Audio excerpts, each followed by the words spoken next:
경제적 자유로 가는 첫걸음, 하루 10분 동공부의 김경필입니다.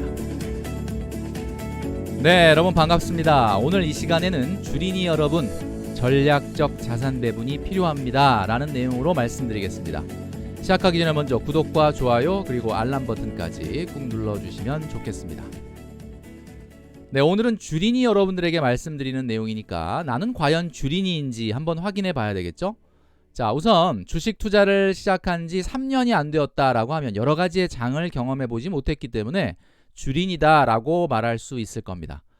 그리고 정기 공시와 수시 공시를 나는 직접 확인하지는 않는다라고 하면 역시 주린이죠.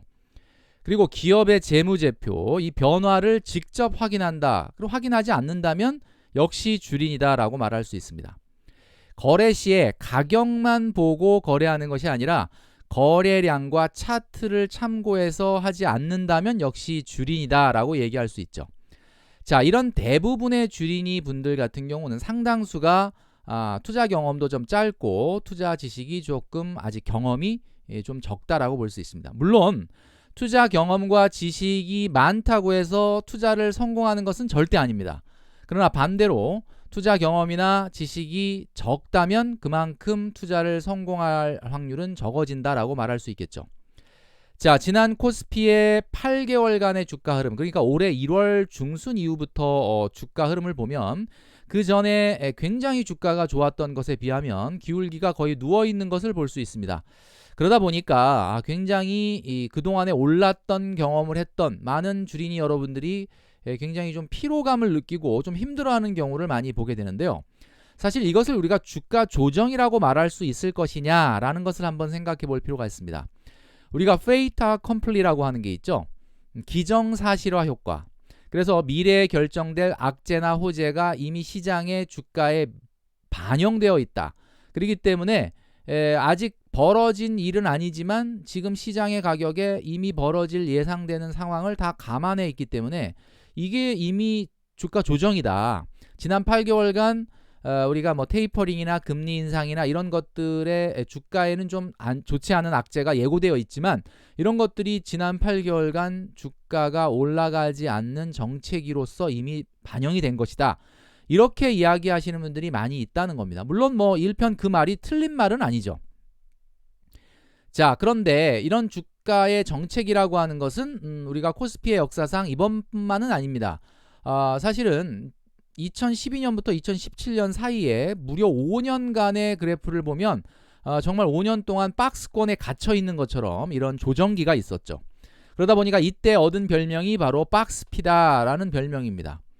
자, 코스피의 역사상 가장 핫한 반전은 이런 이후에 2020년 3월 이후에 급격한 상승, 여러분도 잘 아시는 코로나 팬데믹 이후에 있었습니다. 자, 그러나 주가가 계속 오르는 거다라고 생각해서는 절대 안 되죠. 주가에서의 조정은 피할 수가 없습니다.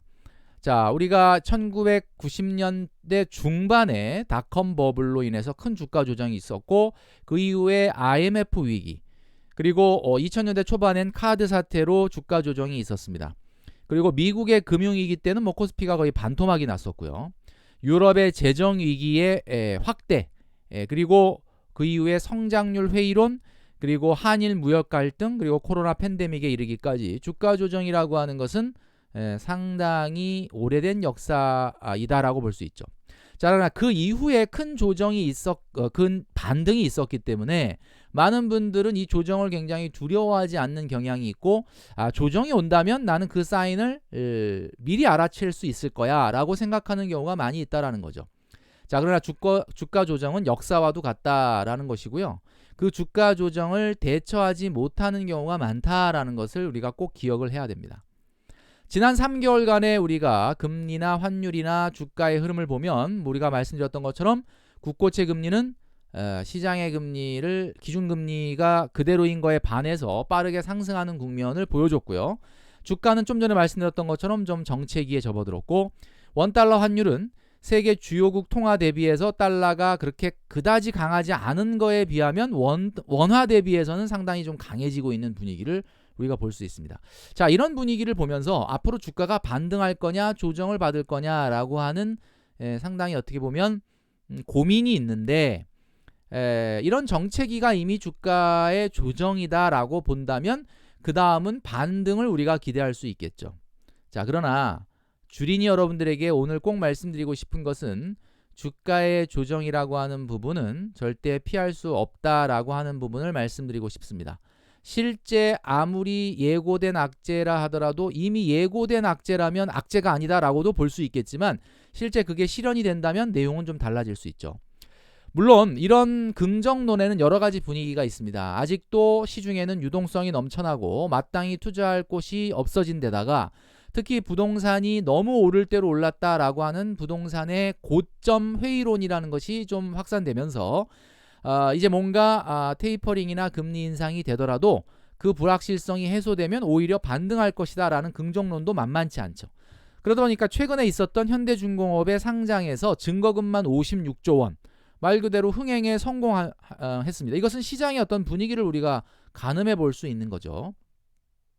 자, 그러나 오늘 꼭 우리가 염두에 둬야 되는 것은 현재 주식이라고 하는 것, 특히 미국 주식 같은 경우는 성장주 위주의 패턴인데 성장주라고 하는 것이 우리나라의 코스피와 굉장히 연관성이 많습니다. 우리나라의 코스피에는 뭐 이렇다 할 성장주라는 것을 찾아보기 어렵지만 미국의 성장주와 코스피는 상당히 연관성이 있어요. 미국의 성장주가 갈 때 코스피가 따라서 상승하는 경우가 많았기 때문이죠.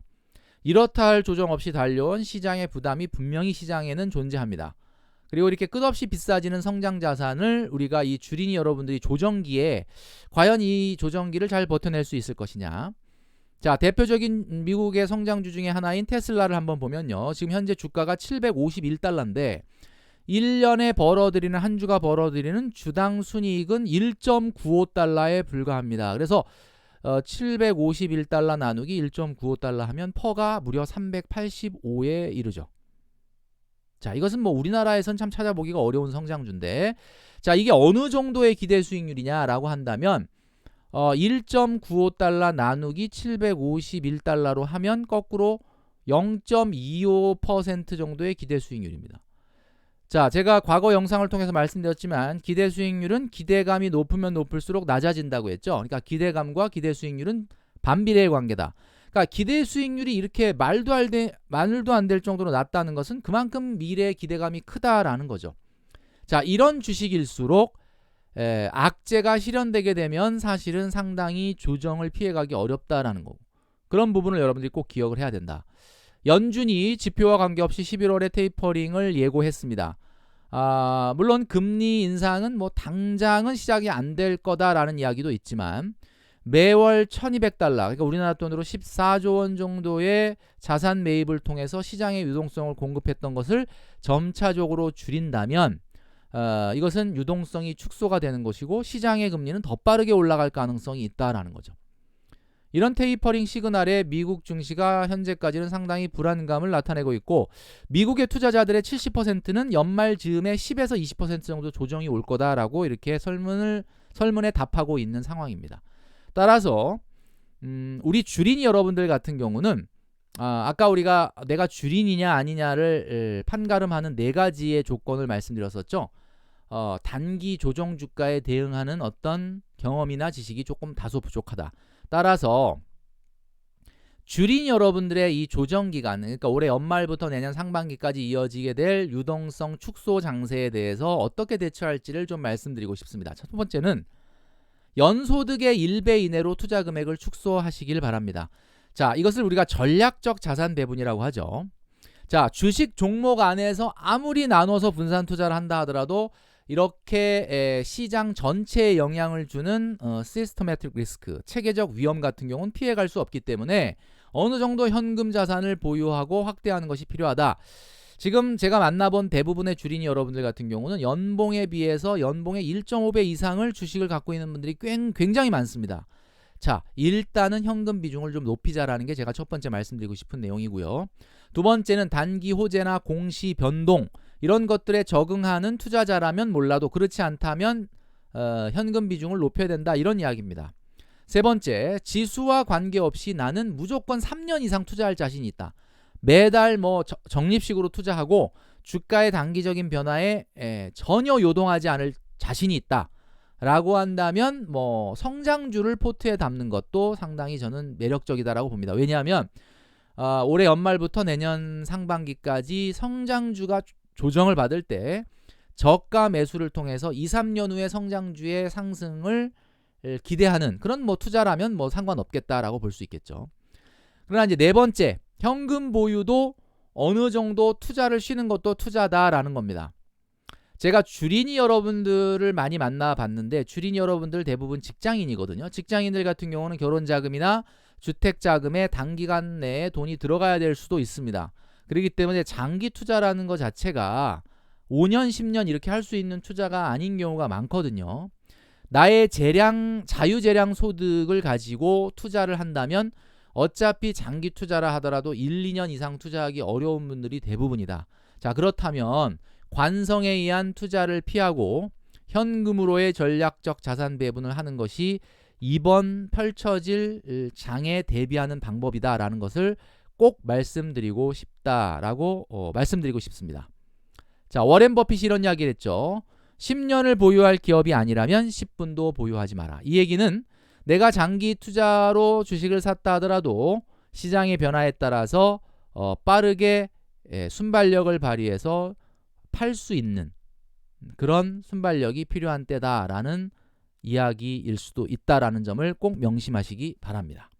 자, 오늘 말씀드린 내용을 정리하면서 저는 물러가도록 하겠습니다.